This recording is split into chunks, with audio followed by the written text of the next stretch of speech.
जैसे दुकान पर जाते हो ना तो दुकानदार एक सामने आजकल एक लिख करके रखता है। अच्छा, पहले के ज़माने में तो दुकानदार लिखता था ग्राहक भगवान होता है। आजकल क्या लिखता है? आप सीसीटीवी की निगरानी में हैं। तो पहले जब ग्राहक जाता था ना दुकान में तो उसे भगवान भगवान जैसा फील होता था, बोले हम तो इनके भगवान हैं। आजकल जब जाते तो चोर जैसा फील होता है कि भैया पहले से ही लिख दिया गया आप सीसीटीवी की निगरानी में। अब करें भी क्या, सब जगह रखना पड़ता है। वहाँ अब मंदिरों में भी रखना पड़ता है। मंदिरों में भी जब गड़बड़ झोल हो सकता है तो फिर खैर हमको ज़्यादा किसी उसमें पड़ना नहीं। जैसे सीसीटीवी की आप निगरानी में हैं, वैसे ही ठाकुर जी भी ये बात कहते। ठाकुर जी कहते हमारी दृष्टि की निगरानी में भी आप 24 घंटे हो, इसलिए कर्मों से सावधान, कर्मों से सावधान। कर्मों से सावधान ना रहे तो क्या होगा? बोले ठाकुर जी बोले चिंता ना करो, उसके लिए हमने पूरा जुगाड़ बना रखा है। क्या जुगाड़ बना रखा है?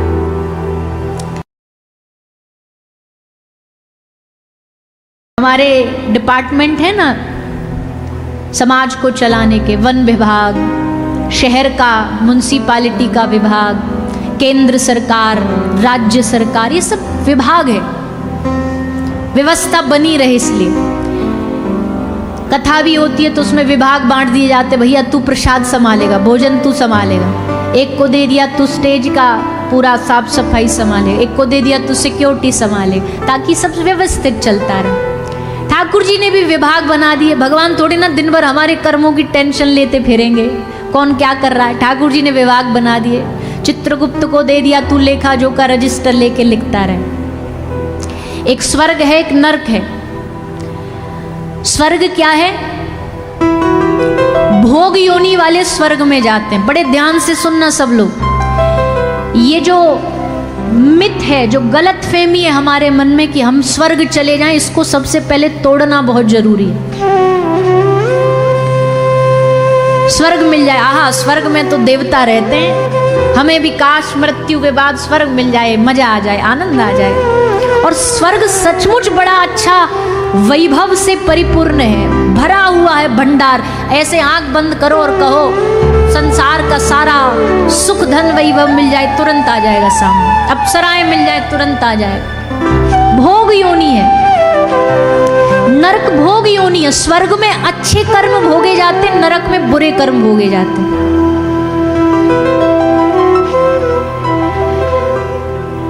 अच्छे कर्मों के लिए स्वर्ग, बुरे कर्मों के लिए नरक। और धरती क्या है? ये अच्छे बुरे दोनों के कॉम्बिनेशन में। ये अच्छा बुरा जब दोनों चल रहा है ना, उसके भोगने के लिए पृथ्वी पर भेजा गया। जब एक्सट्रीम पुण्य हो जाएंगे तो स्वर्ग भेज दिया जाएगा, जब एक्सट्रीम पाप हो जाएंगे तो नरक भेज दिया जाएगा। पर अब सुनो, भगवान का भक्त ना तो भूलोक, ना स्वर्गलोक, ना नरकलोक, तीनों की कामना नहीं करता। वो इन तीनों से परे कामना करता है। क्या? कि ठाकुर जी मैं इन सब चीज़ों से विमुख होकर के केवल आपके चरणों को पालूं मृत्यु उपरांत, ये मेरे जीवन का लक्ष्य है। स्वर्ग हमारा लक्ष्य नहीं है, मुक्ति हमारा लक्ष्य नहीं है, मोक्ष हमारा लक्ष्य नहीं। हमारा लक्ष्य है भगवत प्राप्ति। वृंदावनी परंपरा कहती है मुक्ति हूँ नौन सी खारी लागे। कोई आपको केवल नमक नमक दे दे खाने को, बोले लो भैया भूख लग रही है, लो 1 किलो नमक खाओ,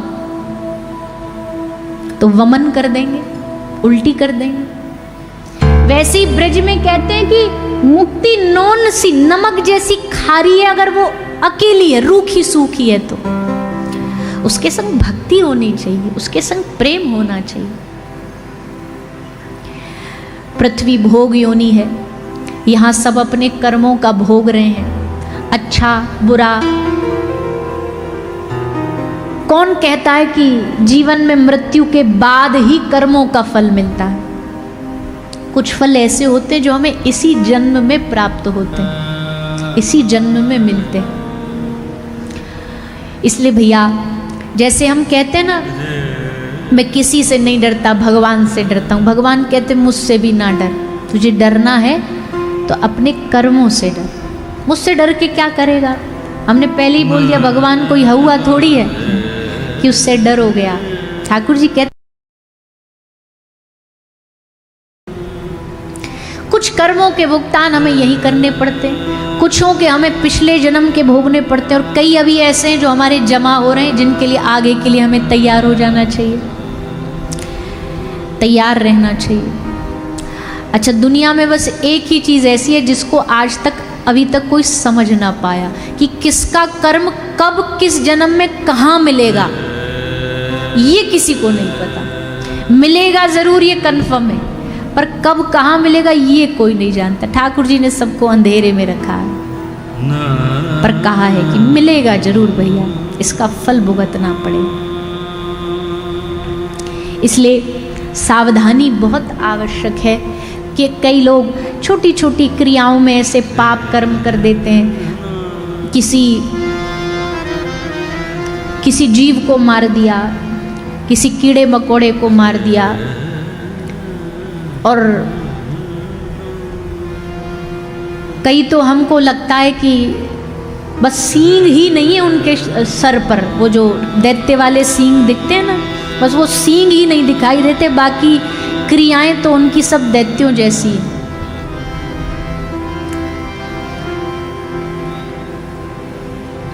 खान पान इतना बिगड़ा हुआ है, आहार बिगड़ा हुआ है, जीवों को मार रहे हैं, पशुओं को मार रहे हैं, गायों को तड़पा रहे हैं,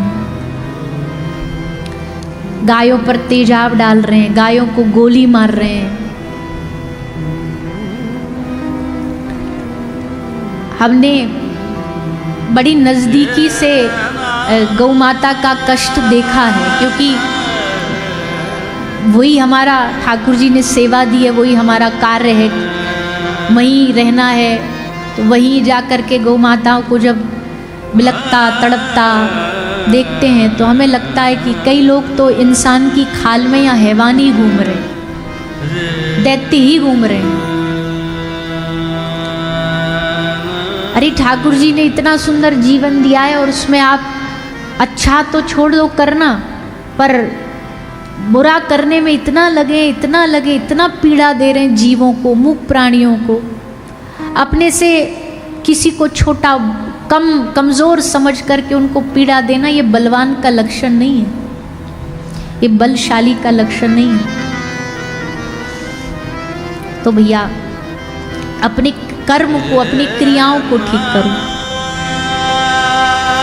गाय साक्षात भगवत स्वरूप है, गौ माता साक्षात भगवान के रूप में चलता फिरता हुआ एक विग्रह घूम रहा है, उनकी सेवा कर, ये हमारा कर्तव्य है।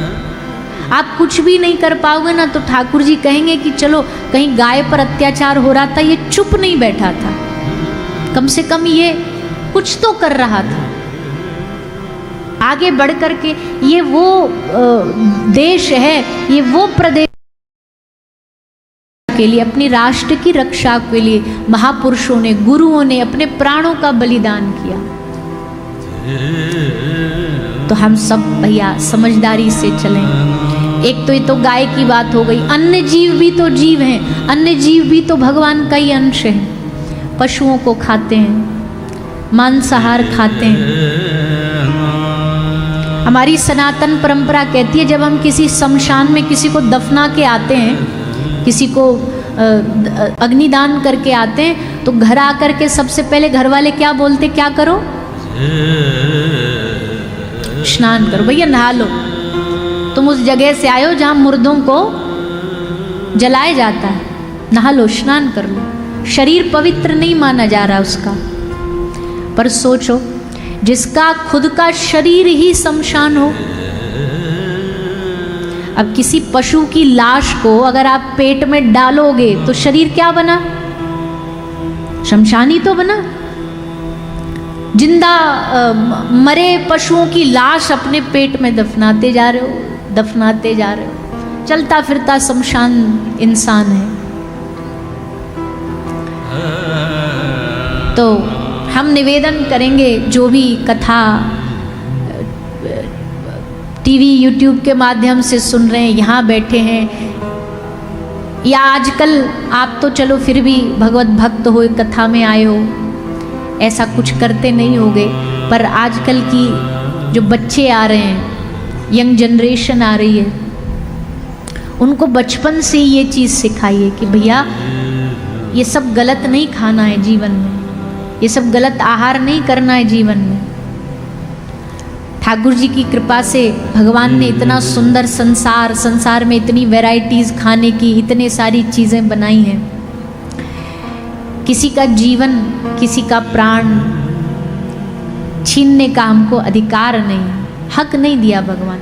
और फिर भी अगर कोई बोले, झंडा ले लेकर के खड़े हो जाएं, बोले भैया तुम कौन होते हो बोलने वाले, हम कुछ भी खाएं कुछ भी करें, तो भैया हम तो कुछ नहीं बोल रहे।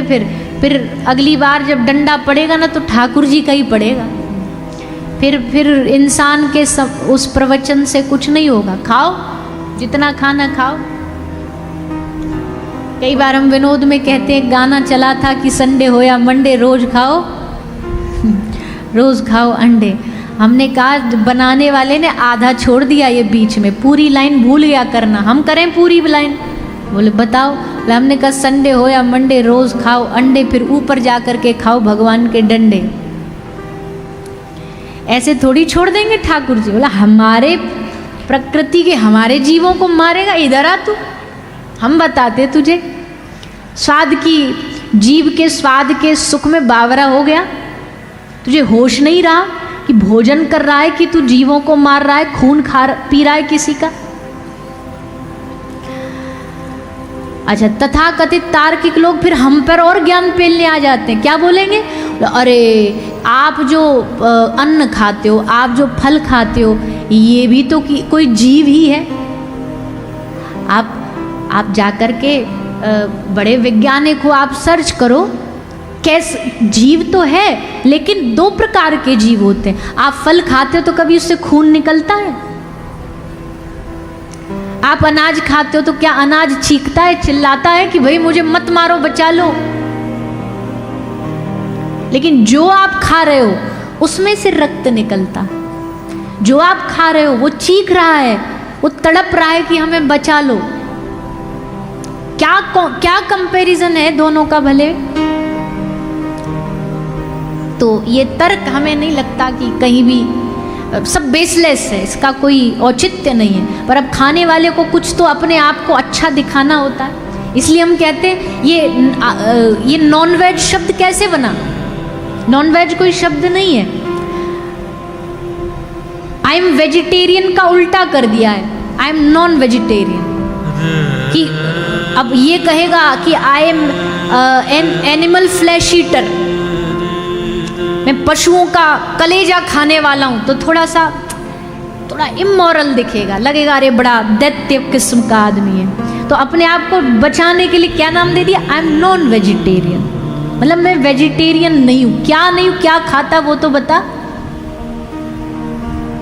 क्या खाता वो बता।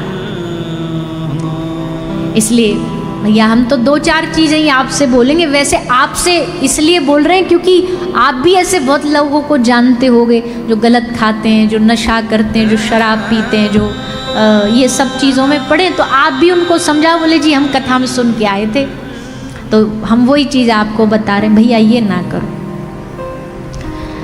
ये ना करो।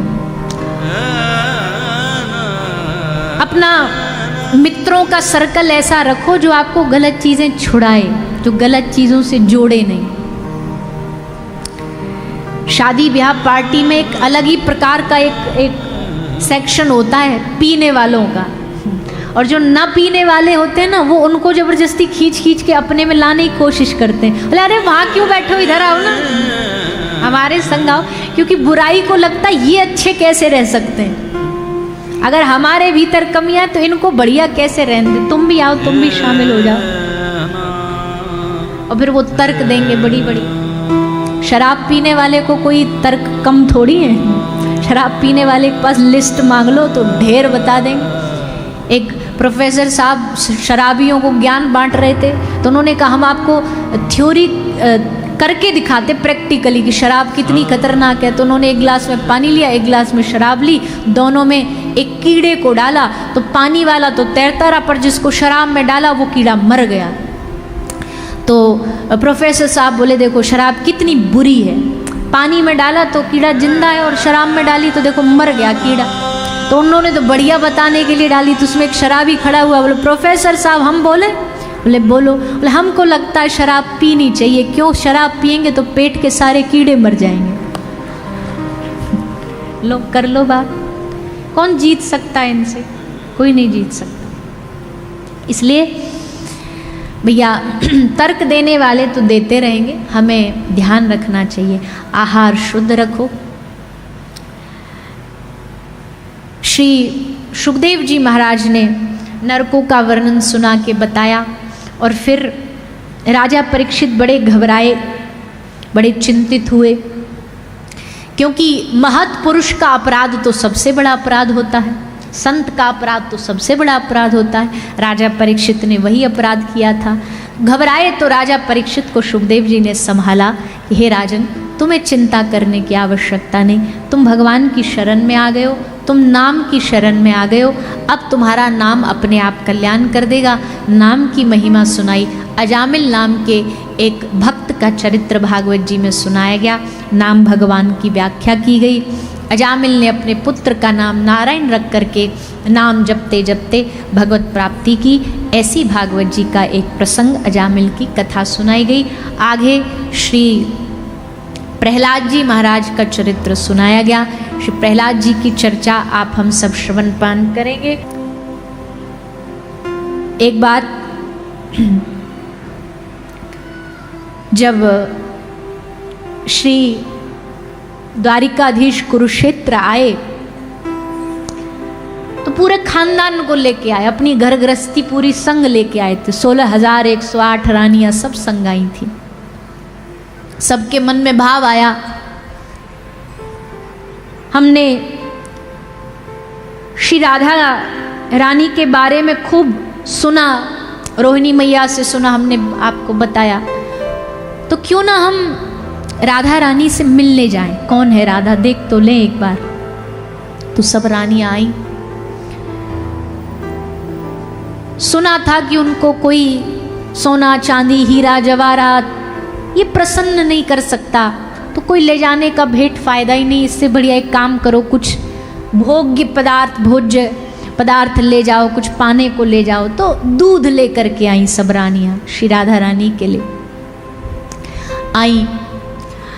अच्छा देखो,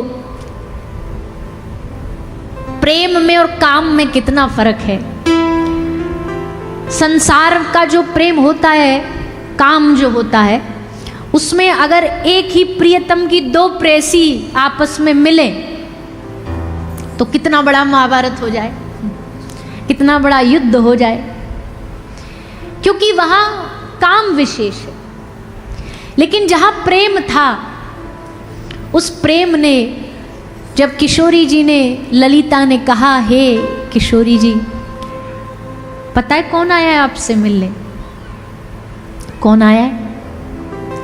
ललिता बोली, श्याम सुंदर की बहुएं आई हैं।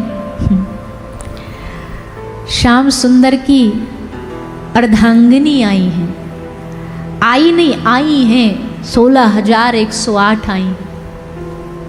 ये सब प्रथम रुक्मणी जी।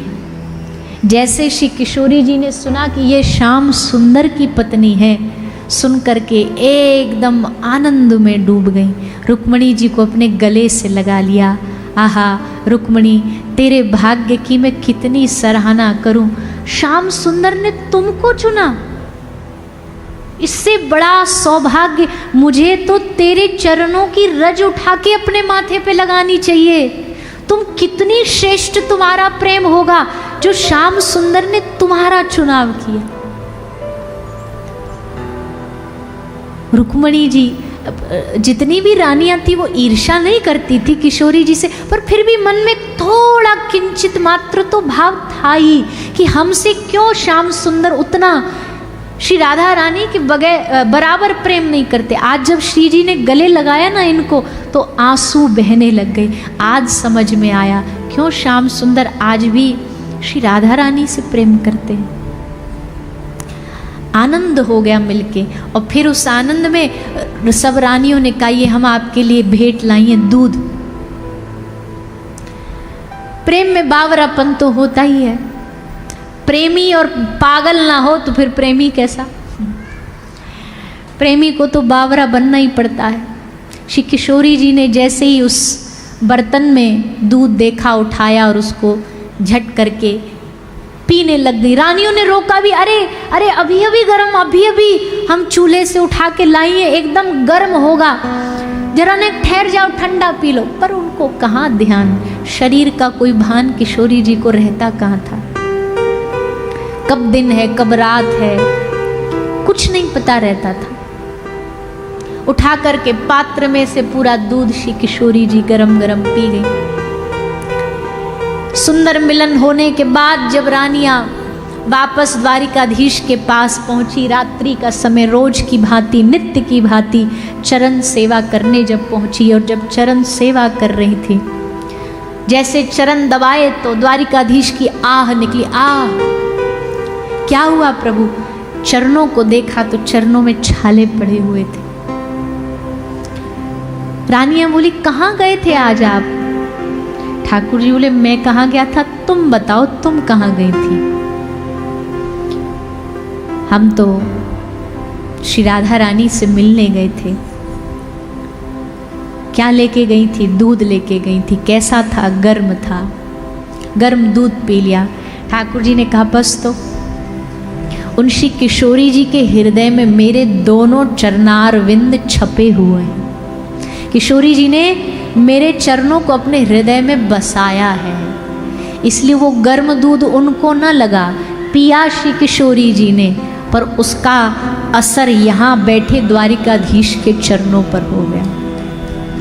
बताओ इससे बड़ा प्रेम का और क्या लक्षण चाहिए हमें, जहाँ देह दो हो पर अनुभव एक को हो रहा, शरीर दो है पर अनुभव एक कर रहा है।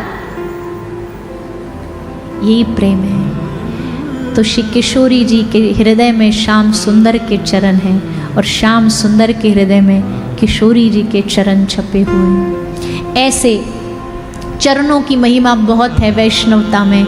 चरणों से ही सब कुछ होता है। ऐसे चरणारविंद हमारे हृदय में बसें, ऐसी हम श्री जी से प्रार्थना करते हैं।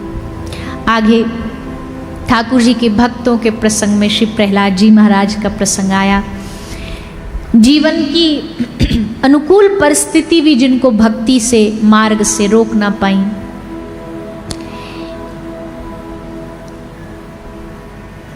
प्रहलाद जी की कथा को देख करके हमको एक चीज़ याद आती है कि भाई देखो, संसार में कोई बहुत अच्छी एक्टिंग करता हो तो उसके लिए अवार्ड्स होते हैं। कोई बहुत अच्छा सामाजिक काम करता तो उसके लिए अवार्ड, नोबेल प्राइज़ होता है। कोई देश के लिए अच्छा करता उसके लिए अवार्ड होता है, परमवीर चक्र आदि आदि। पर कभी आपने सुना है किसी ने भक्ति की और उसे अच्छी भक्ति का अवार्ड मिला? सुना है? नहीं सुना? तो आज सुन लो। भक्ति में भी अवार्ड मिलता है, पर भक्ति के अवार्ड थोड़े अलग हैं। भक्ति का पहला अवार्ड मिलता है अपमान। ये भक्ति का पहला अवार्ड है। संसार के लोग जहाँ जाओगे आपका अपमान करेंगे, आपकी भक्ति का अपमान करेंगे। तो समझ लेना कि ठाकुर जी ने हमें भक्ति का पहला अवार्ड दे दिया है। दूसरा अवार्ड क्या मिलेगा? तुम्हारी निंदा होनी शुरू हो जाएगी। जितनी निंदा ज़्यादा होने लग जाए ना, समझ लेना ठाकुर जी अब हम पे बड़े खुश हैं, बड़े रीझे हुए हैं। बुराइयाँ हो रही हैं, किसी ने कहा अच्छा बात बड़ी गहरी है पर हमें समझ नहीं आती अभी, पर महापुरुष कहते जब कोई हमें आके बता देता ना कि कोई भैया हमारी बुराई कर रहा है तो महापुरुष नाचने लग जाता। बोले भैया उसको जाकर के हमारी तरफ से एक बार धन्यवाद देना और कहना और ज़्यादा करे। साधो निंदक मित्र हमारा, निंदक नियरे राखिए जैसे कुटिल सुबाए। अपने आप में दुश्मन को पास रखो ना रखो, पर भैया मित्र को पास रखो ना रखो, पर एक निंदक को जरूर पास रखो, जो टाइम टाइम पे तुम्हारा टेस्ट लेता रहे बुराई करके। बुराई करने के बाद भी अगर तुम अभी उखड़े नहीं, विचलित नहीं हुए, तो समझ लेना गाड़ी सही ट्रैक पे चल रही है।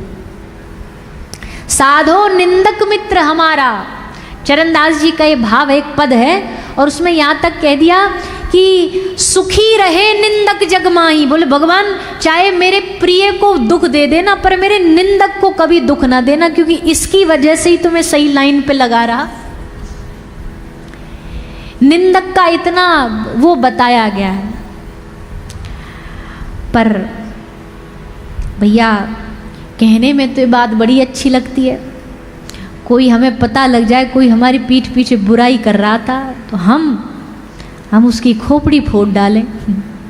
तेरी इतनी हिम्मत, हमारी बुराई कर रहा था, तुझे पता नहीं हम कितने बड़े त्यागी आदमी हैं, तुझे पता नहीं हम कितने बड़े धर्मात्मा और भजनानंदी आदमी हैं। छोड़ेंगे नहीं उसे। तो निंदा अगर हो रही है तो इसका एक लक्षण ये भी है कि भैया ये ठाकुर जी की कृपा है। निंदा सुनने की आदत तो होनी चाहिए, पर भैया निंदा करने की नहीं होनी चाहिए। सुन लो तो बेहतर है, पर निंदा करो मत, किसी की निंदा ना करो। इस संसार में ऐसे बहुत लोग हैं जिनके पास काम धंधा नहीं है कुछ, उनका एक ही काम है, बस निंदा करते रहो, इसकी उसकी, टाइम पास करते रहेंगे, चौराहे पर बैठ जाएंगे, ताश खेलने बैठ जाएंगे और बस संसार की निंदा करें। नहीं नहीं, कोई किसी को नीचा समझ के, छोटा समझ के निंदा कर रहा है, भैया तिनका एक छोटा सा ही होता है, तिनके की कोई औकात नहीं होती। आदमी पाँव में दबोच देता है, कोई कुछ नहीं जानता, लेकिन वही छोटा सा तिनका अगर आँख में गिर जाए तो अच्छों को नचा डालता है। किसी को छोटा समझ करके उसको नीचा दिखाना, उससे बुरा बोलना, ये अच्छे व्यक्ति का लक्षण नहीं है। तो भक्ति का अवार्ड यही है, भक्ति का रिवॉर्ड यही है कि जब अपमान हो, लोग दुश्मन बनने लग जाएं, लोग तुम्हारी बुराइयां करने लग जाएं, लोग तुमसे मुंह फेरने लग जाएं, रिश्ता तोड़ दें। ले तो आजकल ज़्यादा ही कुछ भगवान वाला नहीं हो गया। जब देखो कथाओं में ही पाया जाता है, जब देखो चंदनी लगा के पाया जाता है। ये जिसने भी ताली बजाई वो भुगत भोगी है, इसीलिए उसी ने जोर से एकदम, और वो ये और कह रहा होगा टीवी पे, जो सुन लो तुम। होता है, क्या करें भैया, होता है। जब जैसे ही ने कोई टीका ठप्पा लगा करके माथे पे गली में से निकले ना, तो चार लोग ऐसे टेढ़े टेढ़े देखते हैं जैसे पता नहीं हम कौन सा बुरा काम कराएं। ऐसे टेढ़ा टेढ़ा देखेंगे जैसे तिलक नहीं लगा लिया, हमने कोई गलत काम कर दिया।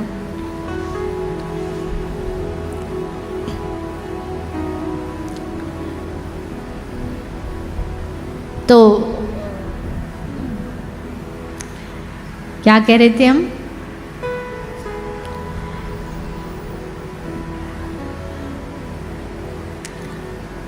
है प्रहलाद जी, अरे प्रहलाद जी इतना तो याद है, इतने भी अभी बुढ़े नहीं हुए।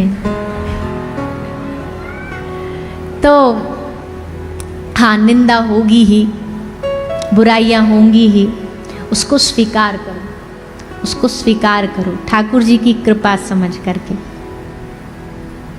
भगवान का होने के लिए अगर कुछ बातें सुननी भी पड़ जाएं तो क्या फर्क पड़ता है।